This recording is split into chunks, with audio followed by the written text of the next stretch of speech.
Hi, I'm Sanjeev Sharma. I became a car enthusiast, I think, the longest that I know, that I can remember. It started with the R12, the Corona, Toyota Corona. My dad used to own one. It's a 1979 model. The square lights. It has an R12 engine, and yeah, that's where it all started.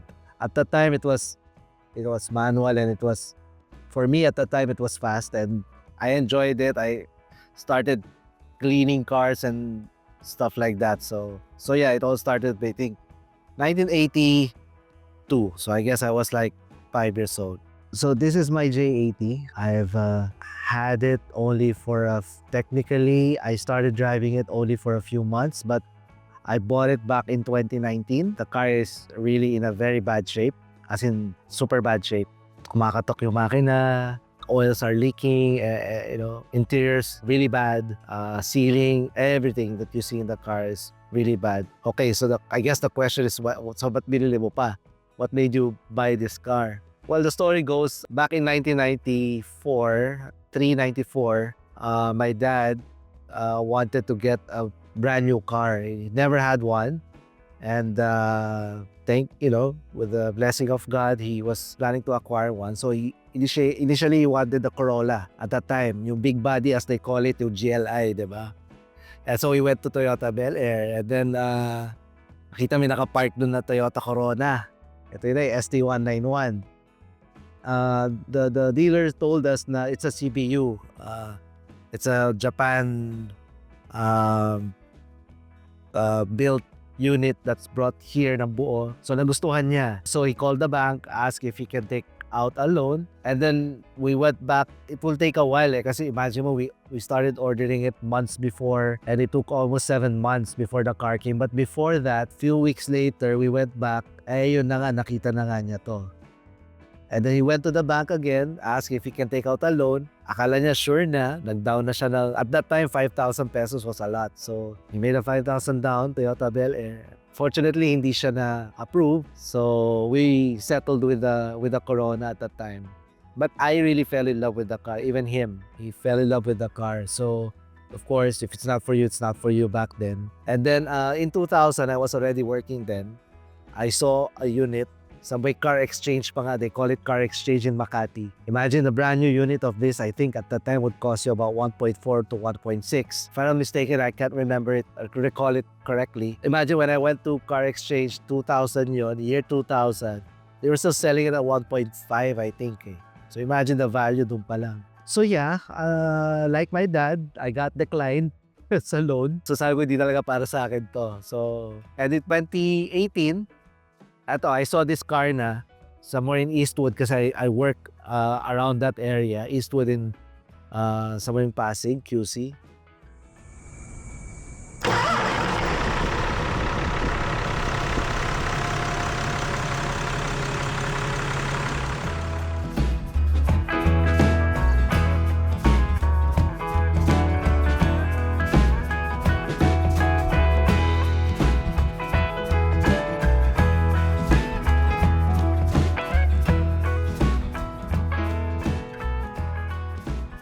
I saw this exact car. Umaandar pa naman siya. Driver yung nagda-drive. It looks bad, but it's functioning. It's drivable. So I gave my number to the driver. I asked him if you're selling. Ask the owner if you're selling. I'd be interested. Tinago niya lang, ganyan. But I never heard from them. And then 2019, mga March, I was cruising somewhere in Ortigas Extension. I saw this car parked sa Ortigas Extension. There's one building there. Nasa labas lang siya. Park lang siya sa labas. Sabi ko, parang ito yung nakita ko ganyan. So I went down, spoke to some people there. The secretary actually told me na the owner has no interest in selling the car kasi I think medyo lucky charm ata ng owner. Chinese guy. So I guess they have this thing, no?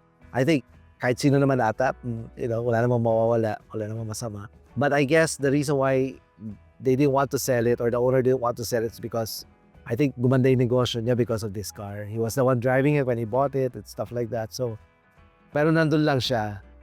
And I asked them again, March, hindi daw, hindi talaga binibenta. And then they called me sometime in October. They asked me, are you interested to buy the car? Ganyan. So parang kinausap pa ako kasi they were asking, baka ikakahoy mo yung kotse, ganyan.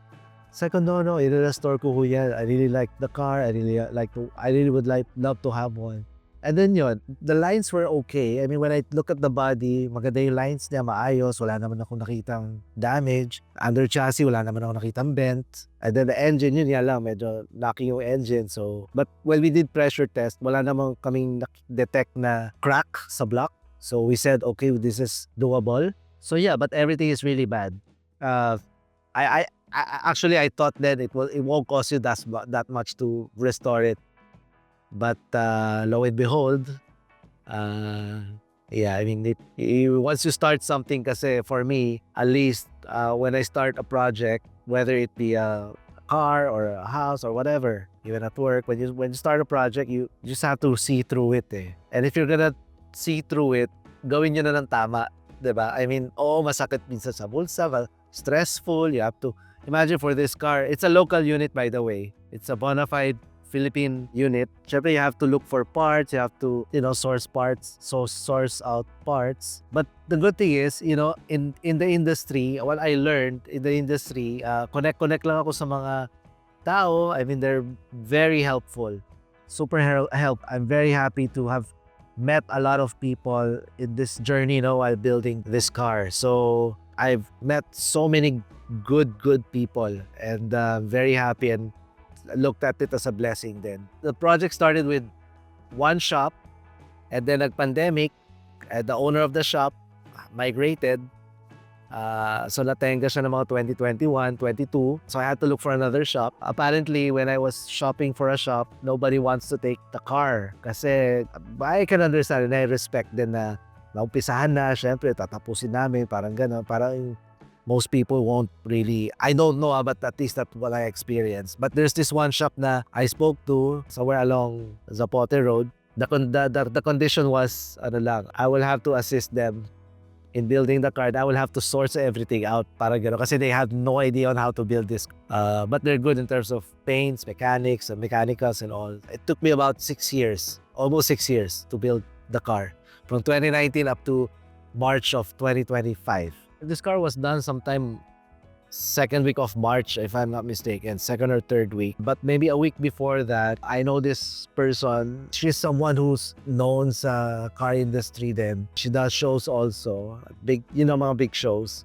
So I asked her, she does this, she has a very kind heart, She does this charity work every, I don't know if it's just once a year, or I guess knowing her, probably she's doing it a lot more than just once. So I met her through that. I messaged her lang kasi I know she's, she knows how, she's probably one of the organizers.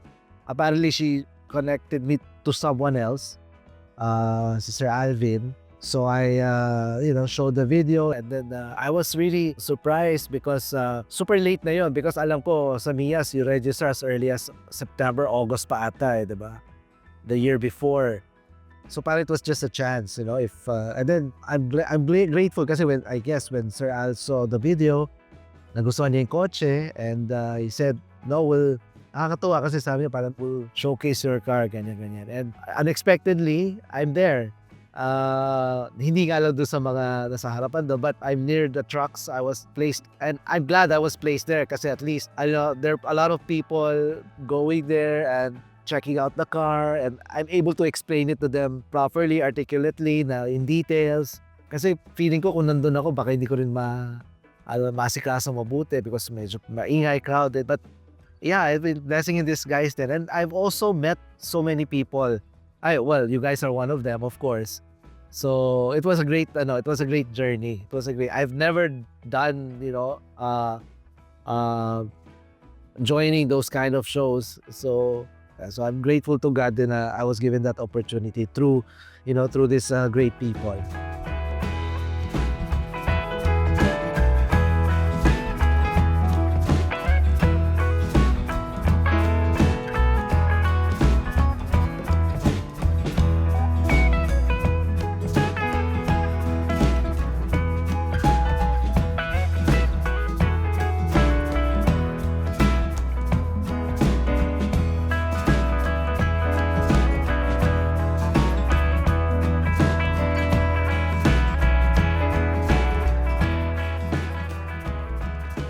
So that's where my passion started with. I don't know, but I just don't know about what is it about this car, this unit, this FJ80, especially when you look at front, yung square lights niya, the roundy shape, coming from FJ70 to 80, parang from a boxy to a round shape, parang. So that's what really caught my eye. Best memory, I guess, since I got the car, parang every day I drive the car, it's a good memory for me. It's like, people get to see you, mag-a-approve sa'yo, kakatawa. Of course, yung journey, one of the things that I learned about is patience, persistence. I learned to be more patient actually. So the family was surprised. They didn't realize it's gonna look this way. Kasi parang surprise na lang din nung nakita nila. Worst is sourcing out parts. When you build something, do it right. If you get, mga replacement parts, if you get temporary parts, baka madamay pa yung ibang parts pag naglagay ka na something na hindi dapat or hindi asang-ayon dun sa car. So, even if we had to wait for a while, shipping and all that, na hindi namin matutuloy yung another step because of this, we'll wait. That was the approach that I did for this car. Would you prefer an SUV? Well, do I prefer an SUV over a sports performance car? We have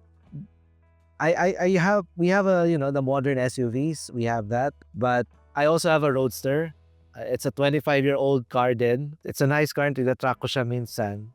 Iba kasi yung feeling pag naka-Roadster ka. Iba yung bilis niya, iba yung takbo niya, iba yung as to this one naman, iba din. Kasi this one, the moment you ride the car, you have to psych yourself na kailangan patient ka. Diba? Kasi hindi siya mabilis at all. Diba? So, and then manual pa siya and all that, right? As to a Roadster, it's my, go fast car. So, parang I enjoy driving that because of, its speed. So, yeah, I think different approaches lang siya. But I thank God now that He blessed me with both. But if I have to choose between the two, I don't have any answer to that.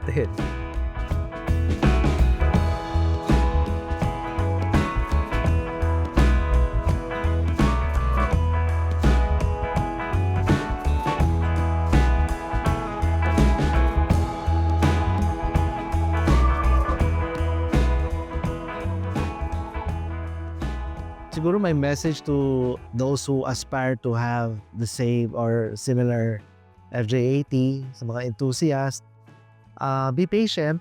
You need to prepare yourself lang. You have to psych yourself na to manage your expectations na may nasira, may na ganito, may na ganyan. Syempre, it's an old car, so you have to really prepare for it then financially. So I guess that's one. But it's fun. I'm telling you, it's worth it. It's super, super worth it. At least for me. I really enjoy it. I parked this away from our house at the different place. But thrice a week, I would go drop by that parking area just to take a look at the car. Tataas ko lang ganun yung cover, tas babalik ko na. I guess, I'd like to thank the crew here for giving me this opportunity for showcasing this car of mine, and the people who helped me build this car. Ang dami ko nakilala. Imagine, I even sa kaka-internet mo, may nakikilala kang people from Japan na nalaman ko pala, I don't know lang how accurate this is, but I learned from that chat na they have a group of people, may parang cult ata sila ng Land Cruiser group doon, and then they have like different set of Land Cruisers, FJ80 FJ80. So they have FJ80 from Dubai, they have FJ80 from Japan. They even have 2 or 3 units that was shipped from the Philippines to Japan. So I was really wow. Sabi ko, okay. Kaya pag may tinanong ka, parang alam nila yung sagot agad. Alam nila saan, alam nila para saan, para saan lalagay, yung mga ganon. So I learned a lot, knew a lot of people. I know a lot. I mean, I've met a lot of people. Good people. There's even this one guy na super hindi ko na makita kung saan ko mahahanap to even the radiator thing. So this guy helped me out. My batchmate helped me out. Told me to call this guy. This guy, apparently has that. Very helpful yung yung group, yung mga enthusiasts. So, and I'm paying it forward. Like, I know this guy who restores cars. And he asked if where do you get this, where do you get that? So ako naman tinutulungan ko na rin siya. So at the same time, so paying it forward lang din.